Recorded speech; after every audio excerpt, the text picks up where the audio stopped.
When he graduated from OCS, Allen was given 10 days leave time in order to report to the Infantry Replacement Training Center at Camp Roberts, California. After their short stay in Hot Springs, Barbara and he took a passenger train from nearby Edgemont back to Northfield. From there, they boarded a troop train for the trip to California. Barbara succinctly described that journey as a trip through hell. The train was powered by an ancient coal-burning steam engine. The passenger car in which they rode was probably built in the early 1900s. It had no electricity, utilizing oil lanterns and an oil-burning stove instead. No food was available. The car was hot in the day and freezing cold at night. The seats were dirty, sticky, and uncomfortable, probably because she was pregnant and he was an officer. Barbara and Allen got a seat, but the car was grossly overfull. Soldiers and sailors stood in the aisles by day and slept there at night in the soot and coal dust produced by the engine. At one of the stops, some ladies of the evening boarded the train and proceeded to ply their trade. That's a quote from Mom, I believe. Underneath quilts and blankets on the seats and in the small area where the passenger cars were hitched together. It was a trip through hell, that's all.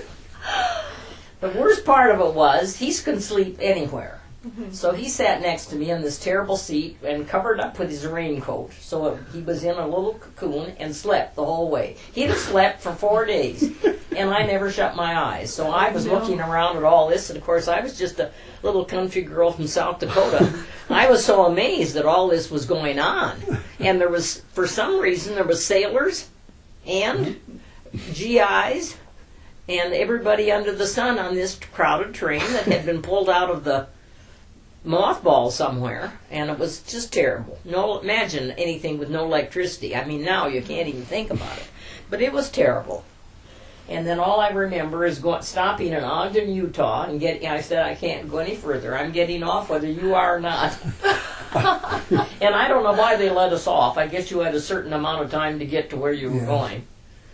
And we went into stayed all night in a lousy hotel, but he went down and got me a great big bag of Bing cherries for 25 cents. Now, if you've bought Bing cherries lately, you know that they're not 25 cents anymore. That was my big treat, and then we slept and got on the next day and proceeded with our trip.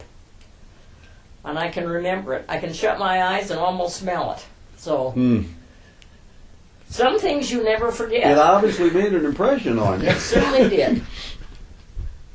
But that was my train trip. And I remember for some reason we went through Texas. And I know we did because I remember we went to sleep in Texas, or he did, and he woke up in Texas, and we were still in Texas. I don't think the train went very fast, you know. It was a slow train. I think it took us about 4 days 3 or 4 days to get to California on a train. Wow. So that's a long time now. Absolutely.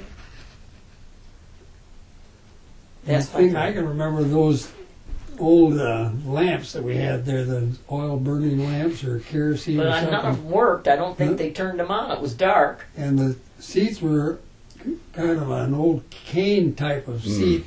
They were not at all comfortable, but they were better than sitting on the floor like a lot of the They were in the aisle. They were lying in the aisles and sleeping. Yeah. Wow. So that was a full troop train, and I imagine hundreds of them went across the country. I'm sure. Because for some reason, if you trained here, like he did in, where were you? Down in Fort Benning, Georgia, then they sent him to California. And if you trained in California, then they probably sent you to Tennessee.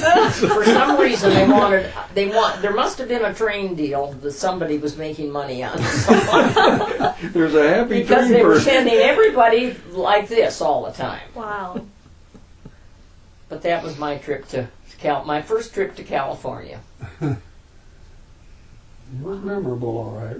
Yeah, it seems to me that on that point you just made, Mom, the 91st Division, if they're training in Oregon, I think they'd go to the Pacific. But they troop them all the way across the country and go to Newport News. Then when they got time to go overseas, they left from California and went all the way to Newport News, Virginia. I think the train guys were in on it. They were Starting to probably look that somebody was leasing those trains to the government, and they're making money.